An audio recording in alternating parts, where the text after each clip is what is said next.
Alright guys, just thought I'd do a bit of a mixed question and sort of update video for today. I suppose the first one would be, do men hit the wall? Because obviously we've been talking about women hitting the wall. But to be honest, I don't think men can.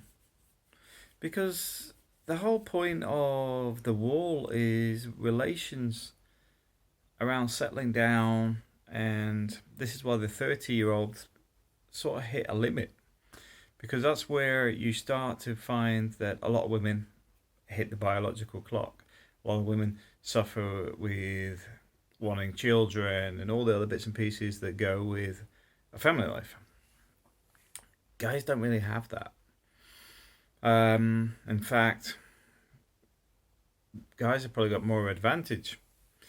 So the funny thing is, when you get to that sort of side of things, if you look at the Philippines, the majority of guys aren't in their 40s, they're not in their 50s. I would say they're probably mid 60s plus. And a lot of guys can restart lives there if they want to. Now, there may be some similar opportunities open to women. I know, I think it's Barbados. There's a lot of German women there, go there for their boyfriends. A lot of South Korean women and Japanese women go to the Philippines for Filipino guys. Um, but do Western women do it in the sense of Americans, Brits, etc.? Haven't really seen it. Um, but also, it's not a case of being as simple, because a lot of the guys, once they sort of hit that age, they're hitting their pension brackets. So guess what? They can be financially led. Women generally don't, because they think a different way. They have a different view on things. I mean, the women I know in Spain, they're predominantly 60s plus, and yes, they like a bit of companionship, but ultimately they're more in the mindset of where guys would be, probably mid 30s onwards, in the sense of a lot of guys ain't interested in settling down at that certain time. They sort of, if you're not in a relationship and in a long term relationship, or you've come out of a long term relationship, a lot of the time you're simply not interested anymore because you've already gone through the headaches. It's the same in the 40s. You see a lot of guys, probably 45 plus, where they've had a breakdown in a relationship, and you speak to most of them, they ain't thinking about another relationship. It's just a pain in the neck. It's a headache. There's very little plus side. Um, so I would say the guys don't really hit the wall in that sense. I know. Do they look tired? Do they get old? That's actually burnout. It's also excessive work patterns and whatever. But guess what? You'd find the majority of guys are still desirable to a lot of women, whether people want to accept it or not. It's just the reality. Um, Myself, I don't have any problems. I'm happily married. Been happily married 12 years, but don't have any relationship interests. Sorry, A, interest, but B, problems either. You know, I've had opportunities and turned them down and come happily married. So myself, it's sort of proven a point that no, it's very easy to try and target me for talking about a subject people don't want to talk about. Sad face. But the grim reality is, I don't really have a problem with meeting women. Never have. Um, Happily married, got no issues in my relationship. Um, and I know, so that's the other thing I see a lot of. A lot of people run down Filipinas. Yeah, I find a lot of guys are very, very happily married, and the women are happily married. It's all about doing your homework, your due diligence, and it's funny when you talk about certain things and how a lot of the problems you can see when people go into these relationships at day one, whether the guy's the village idiot or whether it's the woman, you can see that she's not really into the relationship, not really understood what they're getting into, etc. It's all there. You can see it all. One of the problems you get in a Western relationship is it's often when you're first entering in a relationship, it's different. It sort of gets worse over time. You start to find that you're sort of pulled away from your individual status. You know, you maybe have your going to poker on a Wednesday night and doing these other bits and pieces, and slowly it's sort of drawn away from you. Sometimes it's financial. You could have a partner that's terrible with money. You could got a partner that is obsessed with the way they want things, and you just end up picking up the tab. There's different reasons, but the point is that relationship has evolved in a negative way. But I do find that the majority of guys I know that are with Filipino women have a different relationship. It's like you'll hear some guys going about, oh, don't give your wife your bank card. Don't give your, should have a separate account. Do you give your wife allowance? My wife's got my bank account. She can do what she likes. I don't care. But do I suffer with the same fate as most others in a Western relationship? No. Did I have that with my previous partners? No, I had separate bank accounts. So the relationship's very, very different. That's why I can say it, because I've experienced both Western relationships. I've had several serious ones, and they've just been a headache. Don't get me wrong, there is ups and downs, but the fact is, I would have been in a different position now if I took on board some of the advice I now share with other people, because you would have seen a lot of the stuff earlier. So, in fact, I would have seen a lot of the stuff earlier, because I know it's like when you're 17, 18, going, onwards up to probably about 28, you often don't take people's advice on board. But I do think this is where MGTOW will probably have an effect over the next 10 to 20 years, as the current generations are listening to it more. But also on top of that, that will just increase, because the environment is more toxic than it has ever been in history, as far as I can see. But it doesn't mean that you can't get in a relationship. It means that if you're getting into one, cover your own back. Don't put your trust in it'll be all right. Because I've met enough guys. Before I went to the Philippines, I'll bring this up now. Before I went to the Philippines, there was a lot of guys living in one bedroom bedsits in the UK. I had a couple of friends doing it, and I used to do locksmithing. I used to go and open people's doors when they lost their keys. And during that time, you've seen a lot of these guys.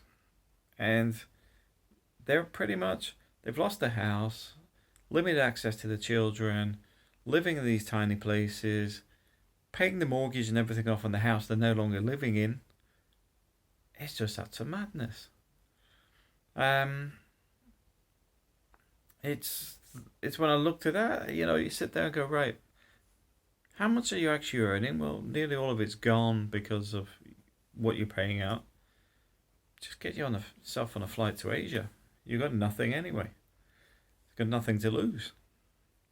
That's the thing you'll find if you went out to the Philippines with the expat community. You'll find a lot of people are not reliant on pensions. They found a way to make an income. Myself, I went out there in my 30s. It's the same as this old guy marrying this young Filipino. There's not that much age difference between me and my wife, and I was there in my 30s. So no, it's nice to stereotype. It makes life easier for people, but no, I was out there for 8 years. I lived out there for 8 years, but we did okay. We survived. We did different business ideas, and we did all right out of it. Got our own little apartments and things out there. There's enough steady income stream there to actually live there full time if I wanted to. But now we'll get on to a bit of an update for the Spain side, because I know some people have been asking, well, what's been going on the Spain side?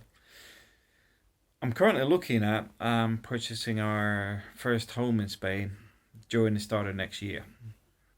I've got to admit, I'm putting quite a hefty amount down, which is why I've sort of gone back to contracting to pull in some serious cash.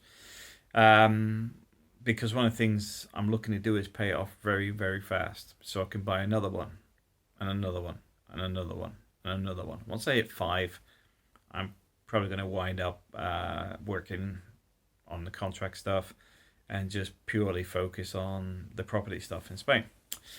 Now, the other thing with that is I managed to get myself sorted for F-gas. I was actually talking to somebody on Thursday to sort the courses out, because I need mix of F-gas.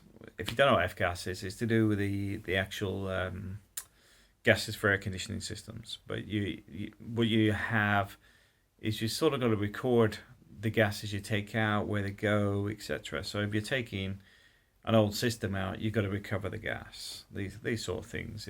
But the same as you put new gas in, you've got to record how much and do all that. It's to stop it all going to atmosphere. Which, to be honest, when I was out in the Middle East, I've even seen them spray R22 to clean sand out of condensers. So. But I've sort of got an F-gas one sort of set up. I'm just looking at one for the air conditioning installations and maintenance side. So I've got to set up next week. I've got a fairly substantial contract that I'm looking after at the moment. I've got 43 buildings I look after. Not going into it in too much detail, but the work's there probably for up to 5 years at the minute. We'll see how it goes. It's quite a condensed week. It's a very busy week, but also there's opportunities to fly backwards and forwards to Spain as well. So as long as the work's flowing, it's going to be quite a nice little one for while we're building stuff up in Spain. To give you an idea, I was looking at flying from Luton Airport, and it's actually worked out better to go to Birmingham Airport. Now, if you get the train in the early hours from where I am, it's only £5 on the train, and getting flights from about £19 upwards to Spain. We're quite lucky in Spain. We've got plenty of friends that are quite happy to pick us up at the airport as well. So I don't even pay full rate I get mate rates for taxi rides in Spain. We do a lot for other people as well. It's all swings and roundabouts, because I'm useful for the electrics, for the air conditioning. So I love the bartering system. I love doing mates rates, because I don't mind doing bits and pieces for people. And that's part of what I like there as well, because we have a fair few people that do things for each other as favours. So it works well for me, works well for them. But we're looking forward to getting the first house. I think I'll probably go through in February. The reason I'm leaving it to about February is quite simply that Christmas is coming around. Don't really want to get into the banking stuff till after the Christmas rush. But also, even if I did, I don't see the Spanish mortgages and everything being in a rush around the Christmas period. Spain, they're not really focused on the Christmas itself. They have the New Year, and then they have what's Three Kings, which is the start of January. So yeah, I'm expecting to wait till February. So I'm not really in a big rush at the moment, just having a look at different properties. But yeah, everything's good. After such a difficult start of the year, because obviously I've had the problems with relatives and things, I'm looking forward to putting a line under this year and going into next year. The restaurant in Spain, that's reopening in January. I'm not going to be as involved this year, simply because next year, because I've got other stuff to do. But I know a few people have asked about going there and meeting up there. So I'll let you know when I'm there. Simple as that. You meet me when I'm in Spain, because I'm hopping backwards and forwards on a regular basis. And once work gets to a position where I can do like 3 days remote, I'll do 3 days remote. As long as it's not going to affect work, I can't see it being a problem. So what else is there? Oh, the last flight to Spain. Oh, on the way back from Spain. Interesting one. I was at Alicante Airport. I was just minding my own business, just flicking through my emails and stuff. And there was a woman who come and met me, so just a big hello. I didn't catch your name when I said you. She recognised me from YouTube. Funny enough, she said she'd also met somebody from, was it Strictly? Strictly is a dance show in the UK. Haven't watched it myself, but she bumped into them, and then she met me at the airport. I've got to admit, at Alicante Airport now, I'm getting recognised pretty much every time I go through the airport. But if you want to say hello, it's fine. I don't mind. I'm quite happy to speak to people. But now we'll get on to the point. So, as we're coming towards Birmingham, there was a few issues mid-flight, something to do with a relationship between a husband and wife. Not 100% sure what happened. I think there must have been some sort of domestic dispute. There was something wasn't right. Let's put it that way. I think the woman was accusing her husband of assault or something. But when you arrived at Birmingham Airport, the guy was, from what I could see, well, he was escorted off the plane with 3 policemen, and was arrested. And I think his wife left separately. Now, for me, I do have concerns about that sort of stuff, because I don't know what happened. I'm not being funny. I'm just sort of saying I could understand if something did happen, but if it hadn't, and you're just arguing with a couple's arguing on the plane, and it got to the point where you thought, the woman you're with or whatever decided, oh well, I'll make a bigger thing of this, and has you arrested? It's a bit concerning. Because they did leave separately, but the woman I was talking to in the airport, the Alicante airport, was actually asked to sort of go and calm the woman down during the flight, which is why I got back to the woman at the airport. But yeah, I think she left separately. I think she helped the woman up to the passport control when they got to Birmingham, and then I think she went off. The woman had gone off separately. But like I said, that concerns me, because there is a few cases, quite regular cases, where guys are accused of things and it's sort of thrown out of court, but the guy's name, face, and everything's been over the newspaper, and then it's sort of the media retraction can be a little one-liner or something in the page with a not really an apologetic tone, but more a case of we got it wrong. I'm being told we have to put this in the paper that we apologise. Thank you very much. I think if they plaster somebody's face all over the front page for being accused of doing something, they should also plaster them back on the page to apologise they got it wrong, based on the amount of information. But also, if it's a blatant manipulation by somebody, I think there should be their name and stuff should be exposed, and I think currently the UK law prevents that, which I think is a bit unfair. Especially when you can destroy somebody's career just because you fell out with them or they didn't give you what you wanted, whatever the reason is. Because it's sort of like you're guilty till proven innocent. But I'm sure the legal system in the UK is supposed to be innocent and proven guilty. But trial by media is never a good thing. I know it's complicated, but it's just something I was sort of like on a plane. So somebody's had this argument or whatever happened, and suddenly they arrest the guy without any evidence. But welcome to the world of today. And I know some people are going to be either side of the fence on that one, because they either think, oh yeah, well, what if something? What if? Do you know the world revolves around the what ifs? That's what the media relies on. What if?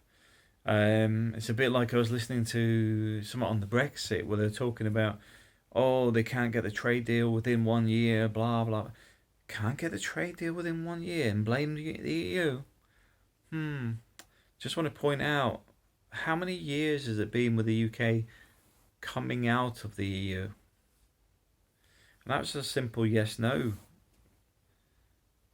Never mind trying to work out all the trade tariffs and everything else for what goes on between the EU, the UK, things that travel through the UK into the EU, things that travel through the EU from other countries to the UK. It's not a straightforward thing, and yet sitting there going, it's all the EU's fault. No, the EU's already set up. Sorry, if you're leaving the EU, then guess who it falls onto? The ones that are leaving the table. But yeah, I think for me, it's sort of living in the, like I said before, living in the present's the important thing. I was visiting a friend today. He's got some problems with his eyes at the minute. Lost some vision, and I know he's got a lot of stress and stuff on him. And I was trying to say to him today, it's like, got to wait for the doctor's appointment. Got to see if you get these injections and stuff. See if it can recover your eyesight, etc. There's no point worrying about it or stressing about it. It's completely out of your control.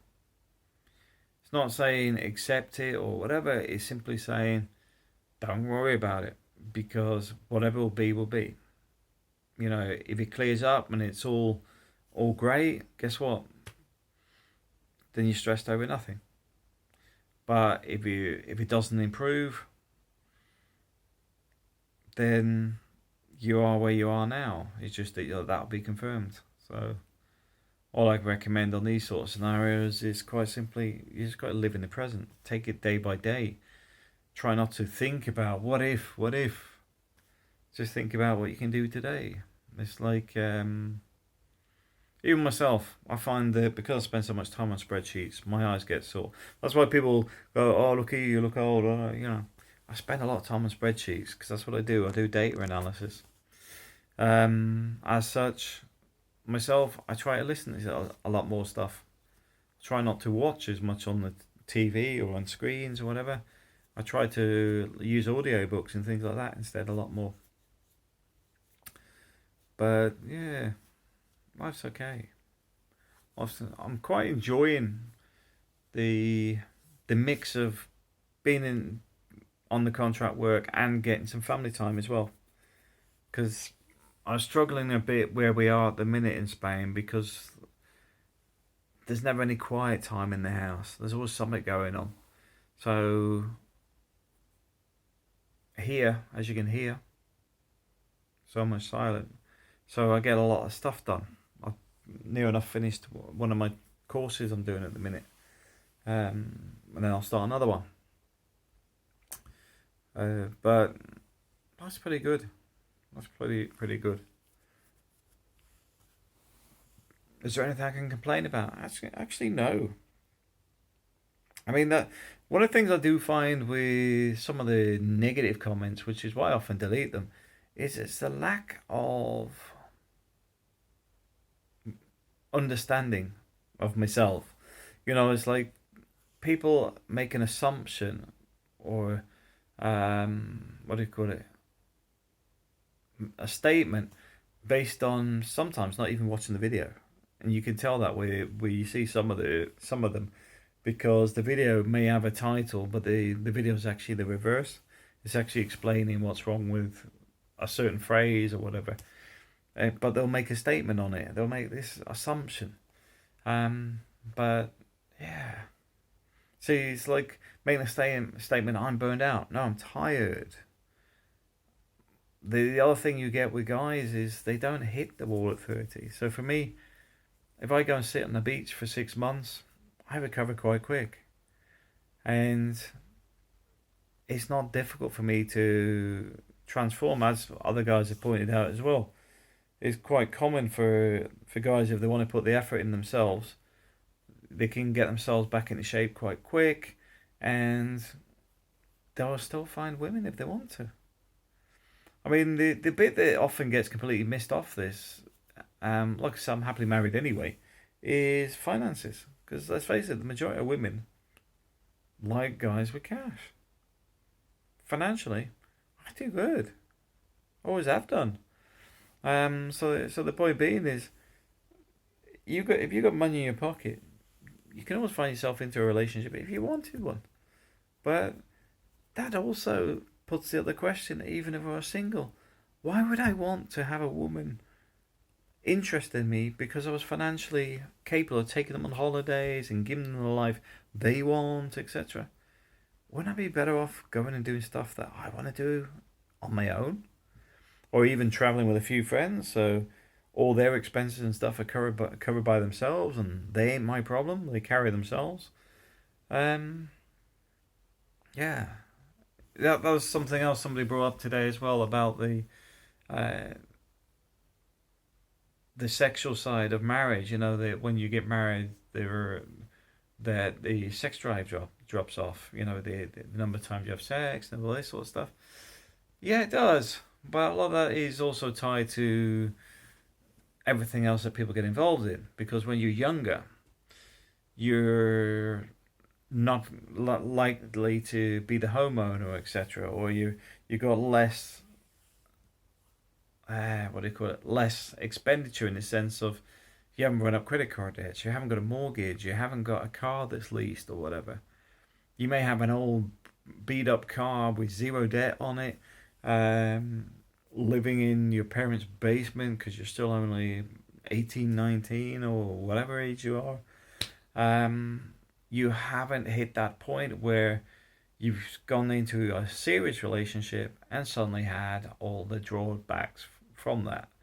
Having to work long hours to pay a mortgage, having to pick up kids after work, um, doing all the stuff that gets into a relationship cycle where you don't have as much spare time as you did when you were much younger. So some of it just naturally does that anyway. You know, if you're in a long term relationship and you have kids and stuff like that, you have less spare time. Like I said, it's either work commitments, relationship commitments, spending time with your family, your kids, etc. But ultimately, your time is all messed around with. Now, don't get me wrong, it's a fact that pretty much all relationships will suffer with a reduction in sex life, but some of that doesn't really bother a lot of people. You know, a lot of people quite happily sit watching TV together and things like that. Myself, I don't, never have done. But I can understand some people are just quite happy with companionship. And as people get older, a lot of people are quite happy to just have that as the relationship, for whatever reason. But ultimately, if you're just having that relationship, do you need to actually be with a woman? A lot of cases, no. Like I said before, I'm friends with a place in Bulgaria. There were, I think it's 12 of them altogether. I don't know all of them, but there's about 12 of them with this very large house. Um, they're there at different times of the year. They've got cleaners. They've got, very nice place. But at the same time, are they in any long-term relationships? Have they got women living with them? The answer's no. They do the stuff they want to do, and if they want to be with a woman, they just go with a woman. Man, I suppose that's one of the things that gets overlooked is there is not as a guy, if you see that as more beneficial, then a lot of guys go down that route. And when you go down that route, and this is probably where Rike is, and you'll find some other people in the Philippines, John, would do it, is they'll go into a relationship with the view that it's not a real relationship, it's more of an agreement sort of stuff. For me, that would never work. It's not my sort of thing. But the thing is, if it's like that, it's an agreement between the two parties involved, then they're happy. That's what they agree. That's what they're going with. They've accepted it, and I've got no issues with people doing that if that's what they're happy with. Because if they weren't happy with it, don't do it. But one thing I won't say is sit and go, "Oh, it's all wrong," or whatever. What makes us so self righteous? Nobody's 100%. There's always something with somebody. Somebody's always doing something or did something. Um, so best try not to judge people too much if you don't. Well, simply don't need to.